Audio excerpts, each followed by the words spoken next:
ભાઈ આપણે તો ભગવાન ભરોસે આપણે માતાજીમાંથી વિશ્વાસ આપણું બધું બરોબર હાલી જોઈએ.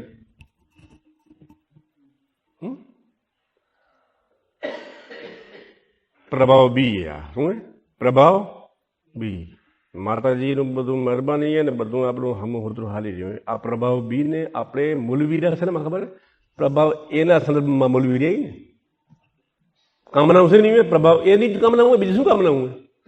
બંગલો, ગાડી, કારખાના, ધંધો, ઘર, પ્રતિષ્ઠા, માન, સન્માન, આ બધી ચીજો પ્રભાવ એ. અને જેને આપણે માની રહ્યા એ પ્રભાવ બી છે. તો એમાં ખોટું કાંઈ નથી. શું ખોટું કાંઈ છે નહીં. પણ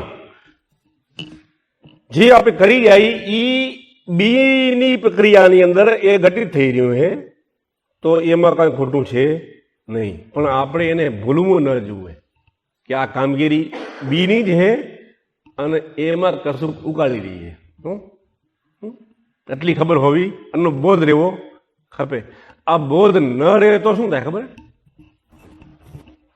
બોધ જો ન રહે ને જો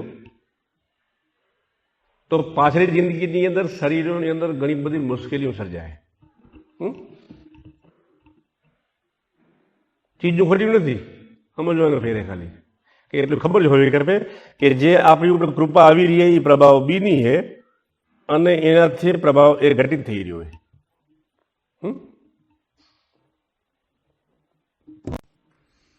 એવો વિશ્વાસ આવી જાય તો પછી પ્રભાવ એ અને પ્રભાવ બી ને અલગ કરતા જેવો ખબર નથી. આપણે એવું બી ને એમાં ભેળવીને બી ની જે અસલિયત હતી એ આપણે સમજી શક્યા નહીં. જ્યાં સુધી એ માટે જરૂરી હતું ત્યાં સુધી વાપર્યું એને. પણ જ્યારે પ્રભાવ એ આપણા સંતોષકારક બધું થઈ ગયું હોય તો બીની પેટી નોખી રાખવી, એને એમાં મિક્સ કરવો નહીં. એ પેટી નોખી રાખીને એમાં માલ અમુક ટકા જ્યારે જમા થાય એ માલ આપણી અંદર મેગ્નેટિક સેન્ટર ઊભું કરવા માટે વપરાય. શું થાય? મેગ્નેટિક સેન્ટર શું ચીજ ખબર છે? જીવનમાં કશું કરી વગરનું જુનૂન જાગે માયલી કુરતે. શું કહેવાય? એ જે જુનૂન પેદા થાય એનું કે એક્સ્ટ્રા ઓર્ડિનરી પાવર કે કશું તો સારું કરી જ નાખવું. એ જે પાવર જાગેરો એ શરૂઆત થાય પ્રભાવ બીનો મસાલો અમુક જથ્થામાં હોવો ખપે. તો જ મેં એ સમય હવે આવી રહ્યો છે. અને જયારે એ સમય આવેલો તો એ આપણે પરાહરી ગયા. કૂતરા રમડશું પડ્યા ને આ કરશું પડ્યા ને કૂતરા રમડશે જણ્યા વાળી. તમે તમારું કામ કરો ને.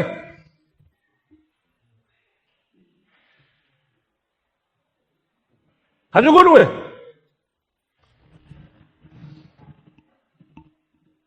ફેરો ફૂકટ જાય. આ ચીજો સમજાવી નહીં આપણે, લોચા લાગી ગયા. એટલે પ્રભાવ એ બરોબર હે ને બી એ બરોબર સી બધું બરોબર જ દુનિયામાં કશું વિરોધ કરવા જેવું હે સમજાતું નથી એટલે લોચા લાગી ગયેલા હે. પૈસો હકર બધું હકર છે.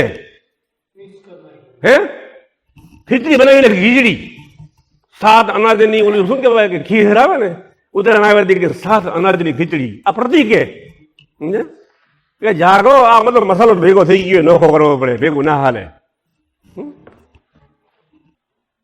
પણ આ ચીજો હે ને જે હમણાં હું જે વાત કરી એ ચીજો એવી છે કે એમાં આટલા જણા બેઠા હે માનો 20-25 જણા તો 20-25 જણાની અંદર જે હમણાં મેં વાત કરી એ સંદર્ભમાં જો વર્તવાનું શરૂ કરે ને જો તો તમામની જે એક્ટિવિટી છે ને જે એની અંદર 15-20% જ સામ્યતા આવે, સમાનતા આવે. અને લગભગ 70-80% એક્ટિવિટી અલગ પ્રકારની હોઈ શકે, અલગ અલગ હોઈ શકે. એ આપણે મંજૂર નથી. એ આપણે મંજૂર ગામ કરે એમ જ કરાય. શું કરે? શું તે વાત કરી કન્સિડર નહીં. સમાજ શું કહેશે? સવાલ અહીંયા આવેલો. કારણ કે શું કરવા ખબર એવું શું કામ થાય? આપણે આપણી જાતમાં વિશ્વાસ નથી કે આપણે જે કરી રહી બરોબર હે યા શંકા હે. આપણી જાત ઉપર આપણે શંકા હે થાય આવું જોઈએ ને.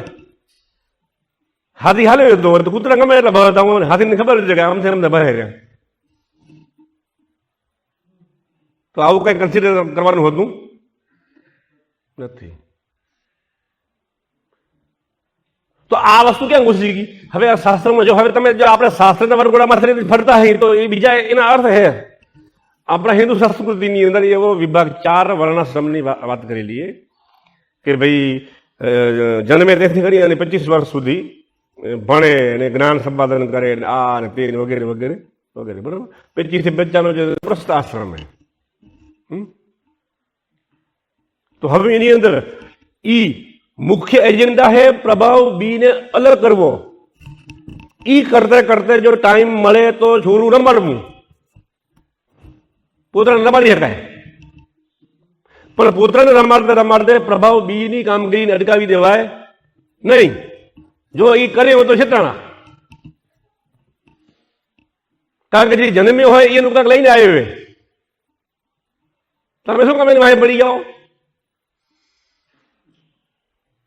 હે વાત આવે કે બીજી સમજણની વાત હે. કારણ કે 50 થી 75 વર્ષનો સમયગાળો જે છે એ પ્રભાવ બી ને અલગ પેટીમાં પૂરવાની વાત છે. એનો સ્ટોક અમુક જથ્થો થાય, એ કશુંક મને કરવાની એક ઝંખના ઊભી કરે. સારા પૈસા કમાવાના બધું થયો, પણ શું બધું આ જ હે? બધું આ છે. ગાડી હે, બંગલા હે, કારખાના હે, પૈસો હે, બધું હે આપણા. તો શું આને ખાલી જીવન કહેવાય કે જીવન આના સિવાય કશું હોઈ શકે? આ જે સવાલ જાગે એવું જેથી જાગે ને તેથી ઓલા બી ને અલગ પેટીમાં મૂકવો, કેથી ભેગો કરવો નહીં. એટલે અમુક જથ્થો ભેગો થાય 5-7 કિલો થાય નહીં તો એ તમારી અંદર એક મેગ્નેટિક સેન્ટર ઊભું કરે. ત્યાં ખાસ નહીં રાખવાનું. પેલી અહીંયા કન્ડિશન લાગુ પડી કે 50 વર્ષ થઈ ગયા હે એટલે વાનપ્રસ્થની શરૂઆત થઈ છે. શું થઈએ? સંસારથી નોખું નથી થવાનું, પણ સંસારની એક્ટિવિટીને અમુક હદે કાપ મૂકી દેવાનું અને અમુક હદે નીકળી જવાની વાત નથી. પ્રભાવ બી ને તો એટલે મુખ્ય એજન્ડા હોય પ્રભાવ બી ને ભેગો કરવો. એ કરતે કરતે જે બીજું અત્યારે જે ચીજો આપણે અનુકૂળ હે ને એને આપણે સંદર્ભ આવો તો શાસ્ત્રમાં લખેલું છે, આવો તો આપણે કરવું જ પડે ને. સમજ્યા? અને જે નથી કરી શકતા એને પારા મૂકી દે, ખોલતા નથી. કારણ કે મનુષ્ય કાળા માથાનો માનવી એ પોતાનો જે લાભમાં હોય એ જ બતાવે, અને જે લાભમાં ના હોય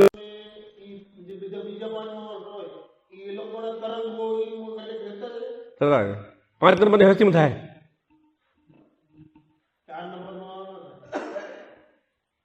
4 નંબર એને પ્રભાવસિંહને ગ્રહણ કરે પણ રિલીઝ ના કરી શકે, રિફ્લેક્ટર તરીકે કામ ન કરી શકે. રિફ્લેક્ટર તરીકેનું કામ હસ્તી 5 જ કરી શકે. 5 ત્યાંથી શરૂ થાય એનું કે પ્રભાવસિંહ આવતો હોય એને રિફ્લેક્ટ કરી અને અન્ય જગ્યાએ એને પ્રભાવિત કરવા માટે ઓછામાં ઓછું 5 નંબરની હસ્તી હોવી જરૂરી છે. તો જ એ પ્રભાવસિંહ રિફ્લેક્ટ થાય, ના કે ખાલી એબ્ઝોર્વ થાય, ખાલી ગ્રહણ થાય. 4 નંબરની હસ્તી એને ખાલી ગ્રહણ કરે, એને રિલીઝ કરી શકે નહીં. એમાં ધ્યાનનો એલા ફ્રીક્વન્સી હોય, એમાં ધ્યાનની જરૂર ન હોય. એ ઉર્જાઓના તરંગોની અંદર જ આપણે થતી હોય બધી. એને અદ્રશ્યનો વેપાર કહેવાય. ત્યાં ભાષા હોતી નથી, ભાષા હોતી નથી. ભાષા પણ ઉર્જા છે ને, એટલે ભાષા શબ્દોના રૂપમાં ન હોવાથી ફક્ત અને ફક્ત ઉર્જાના ફોર્મેટમાં જ હોય, અને ઉર્જાના ફોર્મેટમાં જ આવે, અને ઉર્જાના ફોર્મેટમાં જ અંદર જ આવે, અને અંદરથી દૃશ્યમાં એ પ્રગટ થાય, પ્રકાશિત ત્યાં અને ચિત્ર બની ગયું. કારણ કે પૃથ્વી ઉપર માનવ હસ્તી જે સદેહ બેઠા હે એના દ્વારા પ્રભાવસિંહનું સ્વિચ ઓન થવી ખપે, તો જ કરી શકે નહીં. કારણ કે અહીંયા સત્તા પૃથ્વી લોકની અંદર સત્તા દેહધારીઓની સત્તા હે. શું હે? પૃથ્વી ઉપર સત્તા જે હે એ દેહધારીઓની સત્તા હે. તો દેહધારીઓનું લાયસન્સ હોવું જરૂરી છે. ગમે એટલા પાવરફુલ આત્માઓ હોય, પૃથ્વી ઉપર દેહધારીઓનું લાયસન્સ ના મળે ત્યાં સુધી અંતરિક્ષના જે ઉચ્ચ આત્માઓ તમને જે જુએ એવા પરિણામો પ્રગટ કરાવી શકે નહીં. પરશુરામની વ્યક્તિત્વની ખામી હતી તે તપી પડ્યો ને, ધનુષ ભંગ થયો એટલે ખોરાઈ ગયો. 7 નંબરની હસ્તી એવી રીતે ખોરાય એ માની શકાય ખરી? છતાં ખોરાઈ ગયો. શા માટે ખોરાઈ ગયો? આપણે વાત કરી કે એસેન્સની પ્રોપર્ટી અને જે વ્યક્તિત્વ કહેવાય એ બેમાં વિરોધાભાસ છે. શું અંદર એસેન્સ છે ને જે એની અનુરૂપ એની વાલી આગળ કોર વ્યક્તિત્વ પર્સનાલિટી છે નહીં. એસેન્સની પ્રોપર્ટીમાં ભગવાન છે, પણ જ્યારે એ સંસારમાં રિફ્લેક્ટ થાય રહ્યા ત્યારે એ અલગ ચીજો માટે નિર્માણ થયેલી ચીજ છે. શું એ વ્યક્તિત્વ એનું અલગ છે. કારણ કે જ્યારે પરશુરામ જ્યારે એની ઉત્પત્તિ થઈ અથવા તો એ જે સંદર્ભમાં એ ગતિશીલ થયા ત્યારે એ ક્ષત્રિયોનો એટલો બધો ત્રાસ હતો એ વખતે. એવી વ્યક્તિ કોઈ હોવી ખપે કે જે ક્ષત્રિયોને કંટ્રોલમાં રાખે, કાબુમાં રાખે. એના માટે એ વસ્તુ ઉત્પન્ન થયેલી હતી. તો રામે એનો અહંકાર એટલે એ ફોર્મેટ તોડ્યું, વ્યક્તિત્વને તોડી નાખ્યું રામે. કારણ કે એ ખતરનાક પ્રભાવ 7 નંબરની હસ્તીનું જે વ્યક્તિત્વ ખતરનાક પણ હોઈ શકે ને. કારણ કે ઉર્જા કેટલી હોય એને, કારણ કે હવે જરૂર નથી. કારણ કે રામ ક્ષત્રિય તરીકે આવી ગયા છે પૃથ્વી માટે, હવે પરશુરામની જરૂર નથી. એટલા સારું એ હાજર થાય રહ્યો, સમજ્યા? એટલે કે હવે તમે ઘરે બેસી રહ્યો, અમે આવી ગયા અહીંયા ઘરે. શું સીટ ખાલી કરો, તમારું કામ પૂરું થઈ ગયું. તો એ ધનુષ જે પટેલ ચડાવેલા રામ કહેલો કે મારું બાણ જે એકવાર ચડી ગયેલું પાછું ઉતરશે નહીં. આનો તમે ગમે તમે ઠેકાણું બતાવો. શું તઈ શું કહેલો? પરશુરામ કહે રહ્યા કે મારી અંદર જે રહેલું વ્યક્તિત્વ છે તોડી નાખો. એટલે એને શબ્દ બીજો વાપરેલા કે મારી અંદર જે એક વેગ છે, શું કહેવાય? એ વેગને ખતમ કરો. શું કર્યા? વેગને ખતમ કરો. એટલે એ જે નિર્માણ થયેલું હતું, જે એનું ક્રોધનું જે નિર્માણ, જે એક વ્યક્તિત્વ હતું, એ વ્યક્તિત્વ ત્યાંથી નાશ થયેલો. એટલે એ એને ફોર્મેટ માર્યું કહેવાય. શું કહેવાય? કોમ્પ્યુટરમાં શાંત સોમ હે ને, કારણ કે ઓલું ફોર્મેટ લૂસી રાખ્યું. એ આપણી અંદર ઉર્જાનું મેન્ટેન કેટલું, ઉર્જા કેટલી વાપરી રહ્યા આપણે, આપણી એક્ટિવિટી શું છે, સવારથી સાંજ સુધી આપણે કેટલું આપણે કામ કરીએ બધે, તો તમારે એને કઈ જગ્યાએ વાપરવી તમને જ્ઞાન હોવું ખપે. કારણ કે શક્તિ કોઈ હખણી રહે નહીં. કાં તો વાપરવી પડે અને કાં તો વપરાઈ જાય, પણ એટલું થવું ખપે.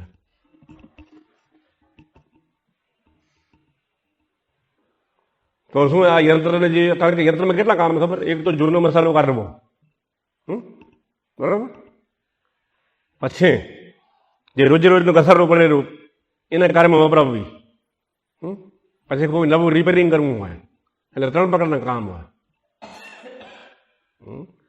યજ્ઞના સ્વરૂપની જે વાત કરી ત્યાં ઓલો જૂનો મસાલો જે બહાર નીકળવાની પ્રક્રિયા છે ને, જે જૂનો મસાલો બહારથી નીકળવાની પ્રક્રિયા है, ई प्रक्रिया यज्ञ है.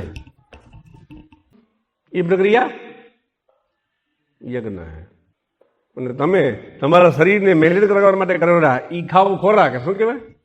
પોતાના માટે ખાધેલું કહેવાય. શું કહેવાય? આપણે આપણા માટે ખાધેલું.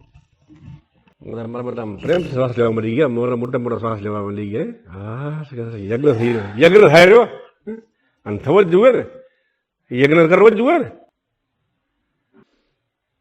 આપણા જે પ્રવચનોના જે આખા લેક્ચર હતા એ લગભગ પૂરા થઈ ગયા.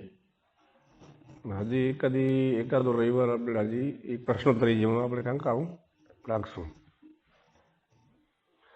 પછી એક એવો વિચાર થઈ રહ્યો કે ગીતા ઉપર પ્રવચનો માટે શું છે કે આપણે ઇન્ટરેસ્ટ હોય તો જ શરૂ કરાય. અને એના માટે સમજવા માટે, કારણ કે અહીંયા હું શ્લોક બોલું ને અર્થ કરું, આપણે શ્લોકની ખબર જ ના હોય એટલે પછી જે સમજાવી ખપી સમજાય નહીં. આમ નહીં કર્યું હોય સાચું તો જ કરવાનું.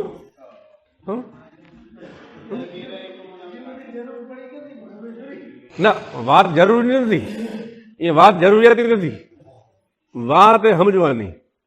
કારણ કે અમુક આ સામાન્ય નોલેજમાં આવે, અમુક બાબતનું જ્ઞાન આપણે કઈ હોવું જોવે, પછી એની જરૂર હોય કે ના હોય. કારણ કે આપણી જે સંસ્કૃતિ છે ને આપણે હિન્દુ હોય તો આપણા ધર્મની જે ગીતા છે એ તો એની ભલે ડીપમાં નહીં તો પણ અમુક એનું સામાન્ય કક્ષાનું જ્ઞાન તો આપણા કારણે હોવું ખપે. એની જરૂર હોય કે ના હોય, એની જરૂર હોય તો જ એ ખબર એવું નથી. જરૂર હોય તો વિશેષ લાભ લઈ શકાય મતમાં, પણ એક સામાન્ય સંદર્ભમાં જોઈએ તો આપણને એના વિશે અમુક માહિતી તો હોવી ખપે.